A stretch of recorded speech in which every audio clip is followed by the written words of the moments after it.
السلام عليكم. لا تنسوا الاعجاب بالفيديو والاشتراك في القناة تشجيعا لنا لنستمر بنشر المزيد ان شاء الله. السلام عليكم ورحمة الله تعالى وبركاته. ازيكم حبايب قلب، عاملين ايه؟ النهاردة جايب لك قناة جديدة اكشن لسه نازلة جديدة على مدار النايل سات.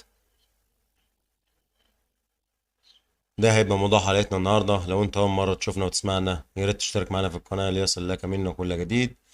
وتعال نشوف ايه هي القناة وازاي ننزل القناة على الريسيفر بتاعنا الخاص بينا.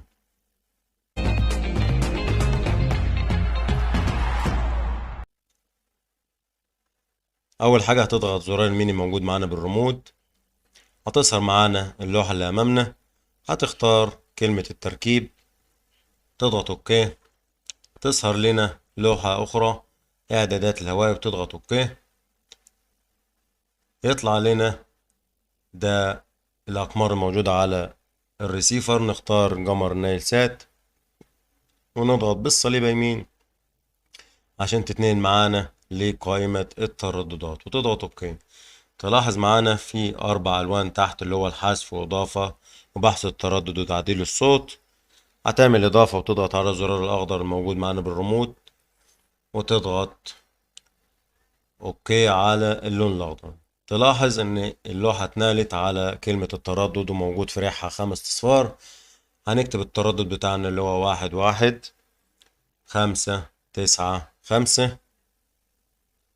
معدل الترميز 27500. القطبية رأسي او في او عمودي حسب نوع الريسيفر او نوع الجهاز اللي عندك.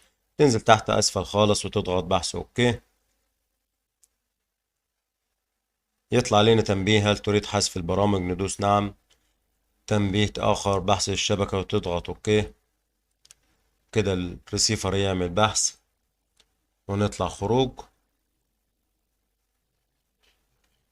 القناة بجودة SD يعني جميع تشتغل على جميع الريسيفرات الموجود معانا الكبيرة منها والصغيرة.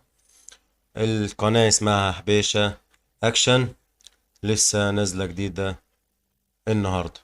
التردد مرة أخرى 11595 رأسي أو عمودي أو في. معدل الترميز 27500. وده التردد الموجود معانا. لو انت اول مرة تشوفنا وتسمعنا يا ريت تشترك معنا في القناة ليصل لك منه كل جديد.